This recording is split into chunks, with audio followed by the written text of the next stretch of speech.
HR leaders, what's on your mind these days? Is it AI? Is it the economy? The talent market? Remote work? Retention? DEI? Pay transparency? New laws? Our 2024 Workplace Trends Report outlines how HR leaders are thinking about these challenges and what they believe will help their organizations overcome them. Want to find out what they said? Head on over to peoplemanagingpeople.com/Workplace Trends 2024 and download the report to find out. We've got to do things, but once you satisfy those basic needs, then your motivation comes from a different place. And again, I think the best of the best leaders recognize and understand that teams have different needs and different priorities, and you cannot ever impose what you believe is important upon them. That will be short-termed.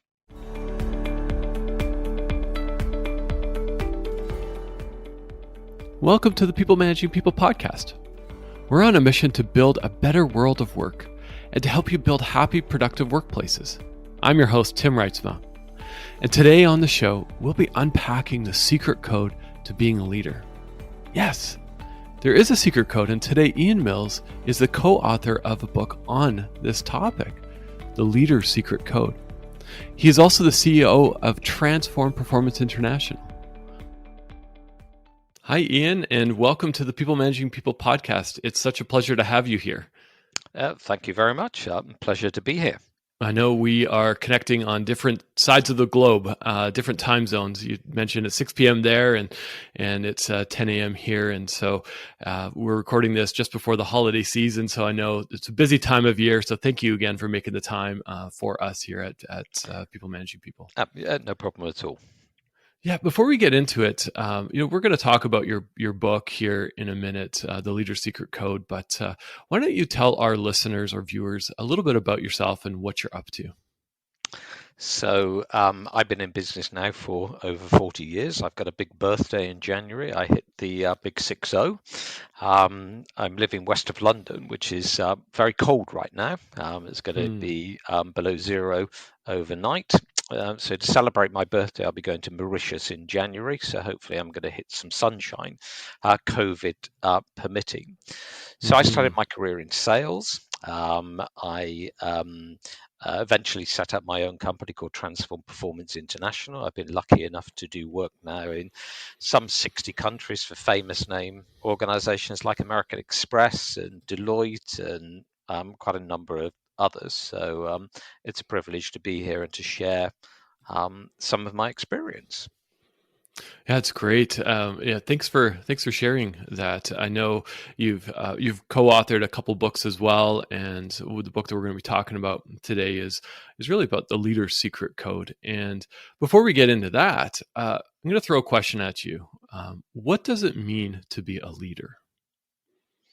Oh, what does it mean to be a leader? Well, different leaders will define it in a different way. So in my humble opinion, beauty's in the eye of the beholder. So what do I mean by that? Is that we all have a different perspective. We all have a different view. We all have different backgrounds and different experiences. So maybe I'd reframe the question and I'd ask, what does it mean to be an exceptional leader?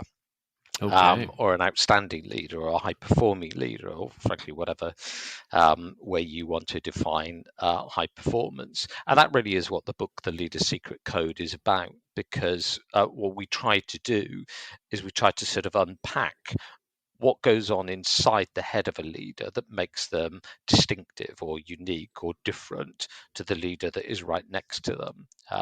And often, and many of you will have noticed this, it's often the things you can't see that set somebody apart. So if you think about recruiting leaders in an organization, most people who are going for a senior executive role are coached, are briefed, are practiced, are suited and booted, and they all look pretty similar. But there's something that sets apart the top performing leaders. So it's probably of no surprise that the secret code is the magic sauce that sets the best of the best apart. So I'm more than happy to share what we found during the course of this discussion. Yeah, well, let's get into it. It's, I was really intrigued by the secret code and thinking, is there really a secret code?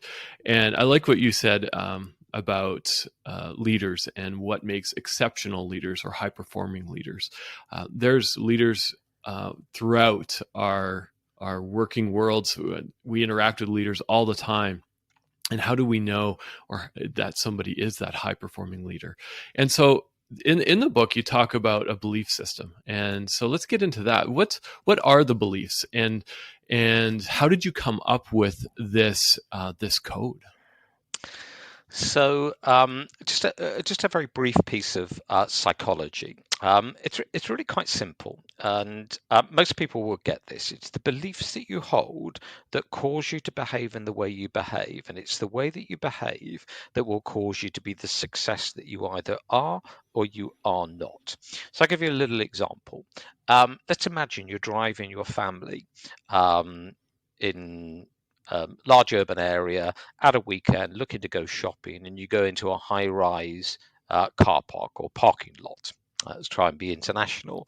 If you drive in there and you believe that there will be a space for you, you'll be correct. If you believe that there won't be a space for you, you will also be correct. So that's the power of belief, because what follows is your behavior. If you believe there will be a space, you'll hang on in there maybe for 10 or 15 minutes, and statistically one will become available. If you believe there won't, you will leave and get grumpy that there is never a space in that car park. So that's an important concept to get your head around, because one thing leads to another. So here's a powerful belief held by high-performing people in whatever profession you are in, and it goes like this: if somebody can do it, I can do it. So if somebody can be the number one performer in my company, or if somebody can run a marathon, or if somebody can write a book, actually I can do it. Now, I can't flick a switch and do it tomorrow, but if I believe that I too can do what they do, I will learn, I will listen, I will develop, I will read, I'll go buy a coffee for top performers and find out what their secret was and how they got to where they got to. If I believe I can't do it, I'll sit on my sofa and do something entirely different and talk about the fact that, it's not my talent, it's not my ability, it's not my zone, and I'm probably never going to get there. So do you remember the Rubik's Cube? Given we're at Christmas, it was that kind of gift that many people were given some years ago, the puzzle. Lots of people never even touched the gift because they thought they could never do it, whereas some children would persist and pursue and find out and watch others and observe how people are doing it, and magically they got to the destination. Well, it's actually exactly the same from a leadership point of view. So if I go back to your first question, if you think Steve Jobs was a great leader, or if you think Richard Branson was a great leader, or if you think Winston Churchill was a great leader, and you want to do things that they were able to do, then you can't buy them a coffee necessarily, but you can read about them, you can study them, you can meet people who've met them, you can learn things or elements about what they do and how they do it and what their attitude is that you can copy and paste into your world in order to replicate what they were maybe brilliant at. Yeah, it's you're kind of ringing something in my mind about when you say, if you think you can't do it, you won't be able to do it. And exactly. I was out for a walk this morning thinking about, an aspect of leadership, thinking, okay, well, why am I struggling with this? And I was like, okay, I need to go find somebody who can help me out in this area. And it is easy to say, no, it's just not my strength, so I'm going to ignore it. Whether that is one of the beliefs like strategy or influence or communication. But, it's a challenge for us leaders to understand where we need to support ourselves and to kind of reestablish that foundation and go seek it and go find that help. And do you find that when you're working with companies that, what's kind of that attitude around leadership? Is it like, you just have it, so you've got it, or are people working really hard at becoming a high-performing leader? So I'm going to give you an English perspective. And the reason for that is I'm going to touch on football, or maybe in North America, you call it soccer. So two of the most famous footballers are somebody called Cristiano Ronaldo and Lionel Messi. And so a lot of people will say, are great footballers born or are they made? So I would maintain that Cristiano Ronaldo is made, and Lionel Messi was born brilliant. And they're both exceptionally talented sports people. So you could apply that to tennis, you could apply that to basketball, you could apply it to any sport. And again, you can apply it to leadership. So absolutely, there are those people who are naturally at ease and very comfortable doing certain things that others find challenging. And there are others who develop the ability and skill to replicate and do the same. And there are so many examples in leadership of people who also confuse people, because what you see is the end result of hours and hours of relentless practice. So, look, somebody like Steve Jobs, many people, if I say, who do you admire as a presenter, who can get on stage and can inspire an audience? And you often get Obama, Steve Jobs, all the kind of typical people. What most people don't realize is that for their 15 minutes on stage, they may well have spent a week practicing and practicing in order that the words and the script are in their subconscious, so that they can concentrate on their audience and they look as if they are magicians. And so I think, why am I saying that? I think if anyone on this podcast, or if anyone who is listening to this wants to learn to do things that are exceptional, is to get into the head of other people around not just what they do or how they do it and what their technique is, but why they do what they do and what it means to set themselves apart. I'll give you a quick story. Again, it's a slightly British one, but it doesn't really matter. The person doesn't matter. But there's a man who's a well-known cyclist. He, as a young man, built his bicycle out of the spare parts of a washing machine in order that he could escape from the bullies on the rough housing estate that he lived in. He's bipolar. He's had a film done about him. He's won a medal at the Olympics. He lives in Scotland. So anyone who knows anything about Scotland, it's colder than England. So when he was training for the Olympics, he once told me, he said, when I go out training, he said, without exception, I will look at the weather forecast when I get back in to see whether I should have gone out. So that's an incredibly powerful coping mechanism, because what that means is that when it's snowing, when it's icy, when it's risky, he will continue to train. Whereas others might look at the weather forecast before they go out and think, it's snowing, it's icy, if I break an ankle, I won't make it to the Olympics, and therefore they'll sit at home. So that's a very small coping strategy that might be the difference that makes the difference. Now, is that going to make you a top leader? Again, by a flick of a switch? Absolutely not. But if you think about the aggregation of marginal gains, if you do 10 or 15 small things that are different to your competitors, leadership is a competing world, then that absolutely might shift you from bronze at the Olympics to gold at the Olympics, or it may shift you from being a senior leader to an executive leader, or from an executive team to the CEO. So it's those kind of things. I think it's small things that often get you to where you might want to get to. Often I've heard, and I've often thought, it's the large things that get us and push us forward. But I like what you say. It's the small things. What are the few things that you can change in your day to day or your year to year as a leader, and use that as a catalyst for changing yourself and how you can stand out amongst your competitors. Because I like what you said. Leadership is a competitive field.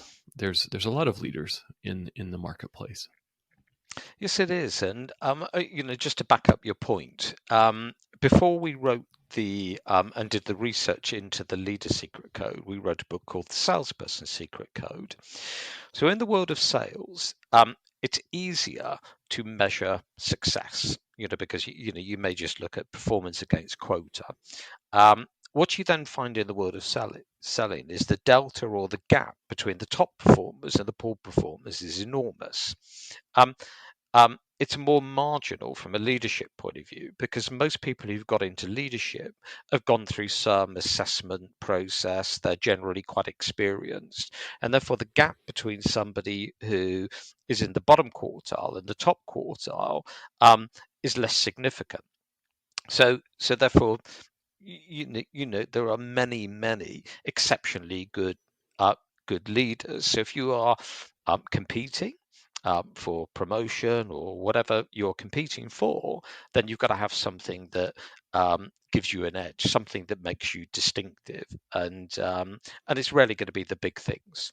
If you think about the famous name companies, you think about the CEOs. Well, if they're all competing against each other for some new opportunity, what is it that's going to sway in their direction? Yeah, in different leadership styles resonate differently within different companies, within different industries, and so I think it's important as a leader to understand, how are you showing up every day, and how do you want to lead your teams? Yeah, I think big time, but I think you find that in entrepreneurial businesses as well. There's a difference between an entrepreneur and a serial entrepreneur. So there are some entrepreneurs that were in the right place at the right time. Oh, and by the way, they made that happen. So kudos to them. On the other hand, there are those entrepreneurs who can do it time and time again. Now that's something quite exceptional, because to your point, it might be in a different market, it might be in a different culture, it might be in a different economic environment. That's quite exceptional, and exactly the same in big corporates.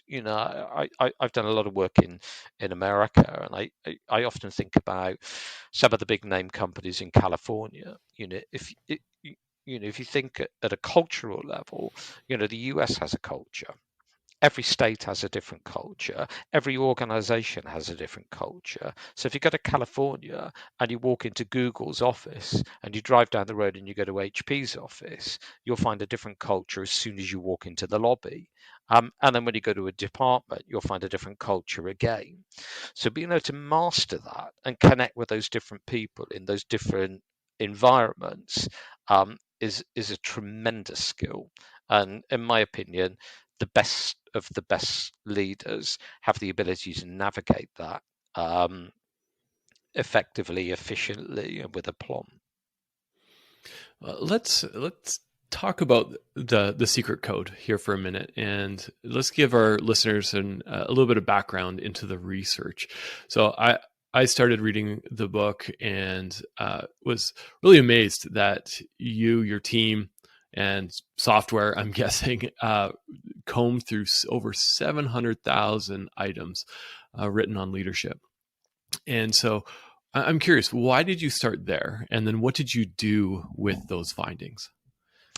So I was almost going to say the salesperson's book was the practice territory. It really wasn't, because actually it was heavier lifting in the world of sales than it was in leadership. And the reason for that is we did nearly 1,000 interviews for the sales book, most of which lasted between 1 and 1.5 hours. So if you can imagine transcribing all of that data, that was a gargantuan activity. In the Leader Secret Code, we did more of the work digitally, which meant that we were able to do the research in less than a year. And not only was it more efficient, it has a greater degree of accuracy. because you're not transcribing interviews in the way that we did in the first book. So a couple of things. Academically, we didn't need to interview anywhere near the number of people that we interviewed in order to prove a point. So I'm not a I'm not a statistician, but our academic advisors said, you need less than 1/10 of the volume of data. So the reason that we actually went out and gathered that volume of data is that we believed, from our point of view in our business, it gave us greater credibility.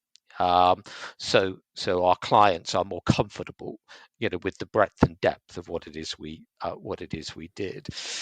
But the background to it actually goes back several years, and I've touched on this already. But I was part of an elite group of entrepreneurs that I loved going to their events, but it wasn't really in my target market.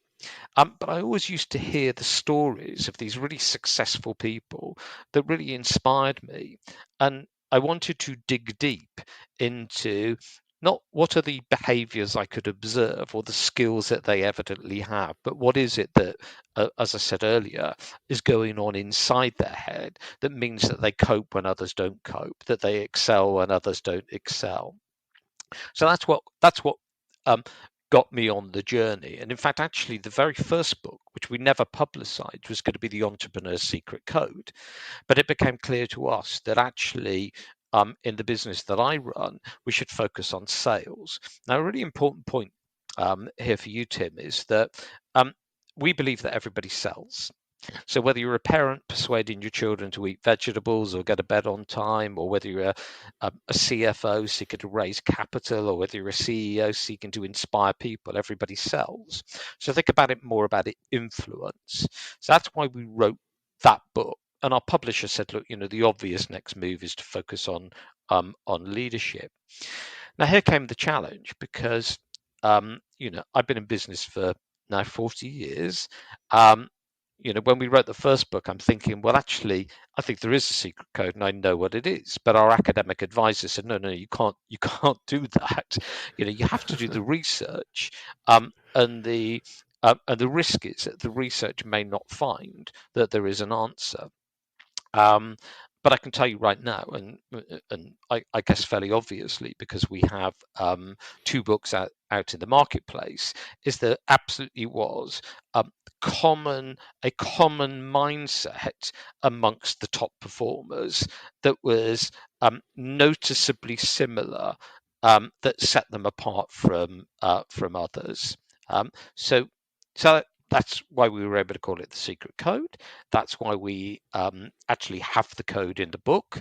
We're not going to keep it a secret. That's available to anyone to embrace, do what they wish to do with it. And, we'll continue to build upon it over time. So, as you would imagine, COVID is an interesting period, because a number of people have asked me, well, has the code changed? Yeah, I was curious about that as well. Is we're a couple of years into this pandemic with COVID, with new restrictions, and businesses thought, hey, we're going back to the office. Well, wait a minute, no, we're actually not going back to an office. Yeah. And it's had to. It's stretched everybody in the work world, and even those not in the work world. So has it changed the Leader's Secret Code? So we don't believe it has, and I'll tell you the reason why. And by the way, whilst the code hasn't changed, some of the behaviour may have changed. So a classic example. One of the things that we hear time and time again from leaders, and I'll praise it and be I'll make it a generalisation, but they'll often say, "I'm struggling with leading my team in a virtual environment or a hybrid environment." So not always, but sometimes what they're expressing is a limiting belief. They're putting a barrier in front of them that actually doesn't really exist. So it's a little bit back to the car park point I made earlier, there isn't the space for me. I'm not good at it. I'm great face to face. I'm not good on a stage, but I'm good with small groups of people. So what I think it's done is it's put people into environments that they're not familiar with, which is then causing them to doubt their ability to perform at the highest possible level. So that's more of a behavior issue, but what it's doing is tapping at the underlying mindset and belief system of the person to sometimes think, I may have been a marathon runner, but I can't run a marathon right now. Mm-hmm. So what that means is then their own self-development, or the way by which they're supported by colleagues, coaches, or whoever they kind of engage with, may need to have a different focus to rebuild their confidence or their attitude around what it is they're capable of doing. So we absolutely see that going on in the market. On the other hand, what we do see is top performers continue to perform at the highest possible level, which is driven again by the underlying belief system. So a classic kind of example would be the balance between working hard and working smart. So when you're faced with challenge, and let's think about a sector that might be under threat. The hospitality sector in the COVID environment has to be the worst hit. So what do? Do you put more effort in and work harder? Do you move from working 5 days a week to 6 days a week? Do you work in from 10 hours to 14 hours? Or do you trade that off against working smart, finding new ideas, finding workarounds, being creative about what it is you do? So what we know is that those who have that underlying belief system that, yes, I'm going to put in a bigger shift, but I'm going to spend more energy and effort on being creative and innovative and working smart to get to where I might want to get to, are going to rise above the water. You said something earlier about limiting beliefs, and I think even in my own journey is in leadership, is often those limiting beliefs get in the way and get in the way of our future. And in the book, you have 7 core beliefs: fulfillment, strategy, communication, influence, control, resilience, and empowerment. And when I was going through this book, I'm going, wow, I have limiting beliefs around a few of these areas that I don't understand. As an example, maybe I don't have enough influence. So is that a hard stop, or do I continue to say, okay, if I don't think I have an hold influence, how do I gain more? And so is there one belief that really stands out as, hey, whoever's listening, an emerging leader, an existing leader, somebody who wants to understand leadership, where do we start? Right. Okay. So a couple of things. So effectively, we had 14 measures, and they were paired up, as you rightly suggest. So they're balancing. So I often, to try and simplify this, I say this is a little bit like the Coca-Cola recipe. If you buy a can of Coca-Cola, you can read the ingredients. You will know what they are. So if you look at our code, you can read the ingredients and get it pretty quickly. The issue is, what's the optimal blend that makes Coca-Cola taste like it tastes, or a Mars bar, or whatever that thing might be. And this is exactly the same with leadership. It's about, everybody will exhibit all 14, but which ones do you need to dial up and which ones do you need to dial down in order that it tastes better for the people who work for you in your organization? So it goes back to the marginal gains discussion.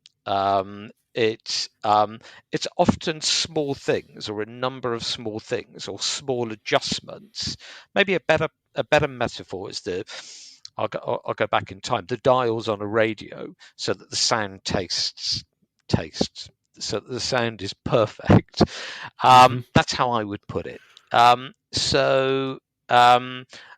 me think of an example I might give you. So possibly around communication. That might be a good area to think about. So it might be for many leaders that they perhaps just need to dial up their willingness and ability to be more emotional, more sharing of themselves, more empathetic with others. So they may already do that, but they don't do it enough. So moving away from being factual, logical, and cerebral, and a little bit more emotional. And that might just, even that one change could end up being the difference that makes the difference. Yeah, it's showing up in an authentic way, and I like Massively. what you said, that cerebral to more of that empathetic, and taking that step, and yeah, it seems a little vulnerable and maybe a little scary as a leader to share a little bit, but imagine if you showed up and said, hey, hey team, I'm struggling with X, Y, or Z today, so I just need a little bit of I might be a little delayed in responding. Exactly, and I like the way you put vulnerable. And just to give you a little example, so in order to make the book more interesting, we interviewed these people we call iconic leaders. Mm-hmm. So what we meant by an iconic leader is somebody who does something exceptional, but they would never call themselves perfect. So there's something about them that is really good. And what we try to do, Tim, is we tried to get them from different sectors. So yes, we had European Vice President of Twitter. Yes, we had a main board director from Jaguar, but we also had a ballerina, a military leader, a Michelin star rated chef, in order that we got different zones. So the military leader was a man called Major James Knight from the Royal Marines. And by the way, in the UK, the Royal Marines is the elite military function, for want of a better phrase. Not only that, he's got what's called a military cross, which is an award for I'm not sure the exact definition, but extreme bravery, where you can't possibly tell anyone what you've actually done. So he's quite an exceptional individual. So I don't know about others, but I always thought that the world of military is going to be quite controlling, quite autocratic, quite command and control. And James is absolutely not like that. And he's got this fantastic phrase, which is, be interested, not interesting. Be interested, not interesting. And I love that, because actually that's a belief. So that belief is that actually I need to ask questions. I need to be curious. I need to show genuine curiosity, to know everything about you, who you are, why you do, what your family is, what motivates you, what gets you out of bed in the morning. So it's not about me as the leader, it's all about you. I love that. I thought that was a fantastic learning point, not only for me, but for other people that I work with. And it also surprised me that he had that perspective in a world where I thought it was command and control. And the other thing, just back to the humility bit, he would often lead young men who might die that day, but he's scared too. So how do you, as a leader, back to this sort of openness, transparency, vulnerability, when you're struggling as well, and you believe you don't want anyone to see that, what's your best way of building resilience and vitality and coping and leading? What's the right move to make? And it's not a linear thing. It's not a black and white. You can't buy a little book that says, if your fellas are about to die, don't allow a tear down your cheek. You've got to know your audience, know your people. You've got to build trust. You've got to demonstrate empathy. You in the right moments have to show vulnerability. And that's why, being a top leader, I always use golf as a metaphor. It doesn't matter whether you play it. Everybody's had a go. Nobody has ever perfected golf, and nobody has ever perfected leadership. You can become a scratch golfer and you can become a really exceptional leader, but you'll still have bad days. You'll still get it wrong. So the issue is, how do you get it right more often than you get it wrong? Yeah, that's a great piece of wisdom that you're bestowing on our listeners is the be interested, not interesting. And Yeah. I like that. Yeah, we're not perfect. I read a stat years and years ago that we're human. We're about 80% perfect, and I don't know if that still stands true or even where I read that, but it's always been in the back of my mind that we are going to make mistakes. Yeah. And it doesn't But matter. Yeah. but don't you think, Tim, that's what makes leadership so interesting? If you could buy a playbook and you could get it right every day, how boring would that be? Oh, that everybody would be doing it, and Yeah. it would be boring. It would be Yeah. waking up in the morning, and it's doing the same thing over and over, and that's what makes leadership really interesting. Is Yeah. we have the opportunity to lead people, and people are interesting and dynamic and ever changing.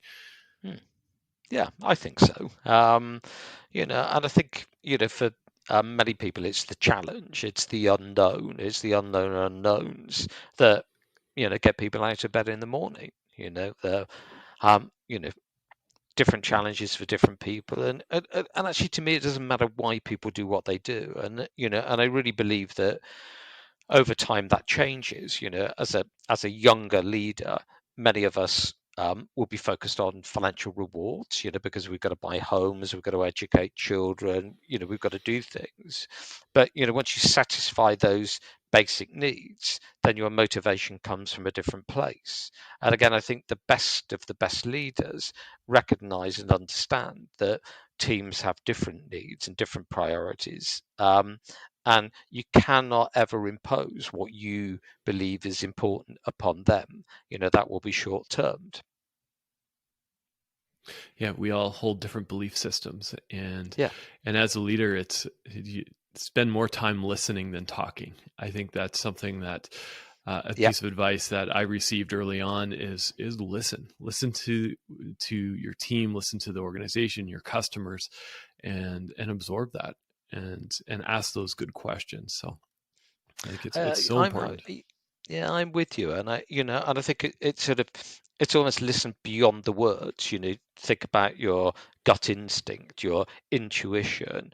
What's the body language? What's the emotion? If you think about emotional intelligence, what are the reactions that you notice in people when you touch on certain themes or topics or whatever that might be? And what are you going to do with that information? That moves from I'm jotting down all the things you say through to actually I'm listening to the vibe and the emotion as well as the words that you're transmitting. Really powerful, and I think those are in my opinion, the big ingredients of the best leaders. Mm-hmm. Yeah, and so I'm thinking as our time comes to a close, I can't believe we've already been on for over 30 minutes, and I know we could go on for a lot longer. What's the one piece of advice that you can give to an emerging leader, whether it's from the Secret Code or just from your experience? What's that one piece that you've held on to throughout your journey, or that you've heard? I'm going to give you two, if I may, and I'll therefore praise them. Please, yes. So the first one I've already touched on, which is be insatiably curious. Not because I say you need to be insatiably curious, but begin to believe that understanding people and what they do and how they do it and why they do it and being intimate with them, that will be the difference that makes the difference. And I think I've already touched on the other one, which is about modeling people who do things that are exceptional. And go beyond reading a book, pick up the phone to them, buy them a coffee or have a virtual whiskey with them to uncover how they do what they do in order that you can replicate what that might be. But make it a bite-size piece of learning. So, okay, so you can't do this now, but just as an example, if you admire the way that Steve Jobs walks up and down on a stage without looking at any notes, speak to him about that. master that element of what he does. And I think that again could be, if you find the thing that you want to learn and become world class at, then it's a powerful technique. Those are the two things that I would focus on. Yeah, that's great. Insatiable curiosity and modeling. Find somebody who you admire. Move beyond a book. Don't move beyond too far from the Leader Secret Code, because it is such a great read. But find someone. Buy them that virtual coffee if you can, or in person, wherever around the globe. I think that's one of the gifts of COVID, is that connection from around the globe, and pick something that you want to learn on. And I have somebody in mind that I've been meaning to reach out to. They speak about optimism a lot in social media and throughout their organization. So I'm going to give myself a self-imposed action to go and reach out to this person. Tell us how you get on. Love it. Yeah. Well, a minor point on it, Tim. The iconic people that we interviewed, well, we had to do the same thing. We had to ping them a note or pick up the phone and say, look, I love the way you do something, could we have a chat? And the mindset generally goes, these people are, sometimes famous or busy or senior, they'll never have enough time, but hey, absolutely they have time. And generally the best of the best people are willing to share their wisdom. Why would they not? That's part of the reason they got to where they got to. So, I'd encourage everybody to give it a go. And if you get rejected on one, just try another. That's a good challenge for our listeners today, is wherever you're listening to this, find that leader, or put aside that limiting belief that, they won't have time for me. Pick up the phone if you've got their number, LinkedIn, wherever you can get their contact information, and just send off a note, because you never know. You might get silence, but you might get somebody who is saying, yes, I can give you 15 to 20 minutes. People are really protective of their time. So be very specific about the learning that you hope to gain and grow as a leader. And so thank you so much, Ian, for coming on. That's, I found it high impact, lots of great resources here in this podcast, as well as in your book. And so, again, thanks for coming on. And for those who are listening, we'd love to hear your feedback. We'll put Ian's contact information in the show notes, as well as a link to his book. I highly encourage you to go pick that up, and like and subscribe to our podcast, and check us out at peoplemanagingpeople.com, and subscribe to our newsletter, where we will also summarize this podcast and put that out there. So again, Ian, thanks again for coming on, and I wish you all the best.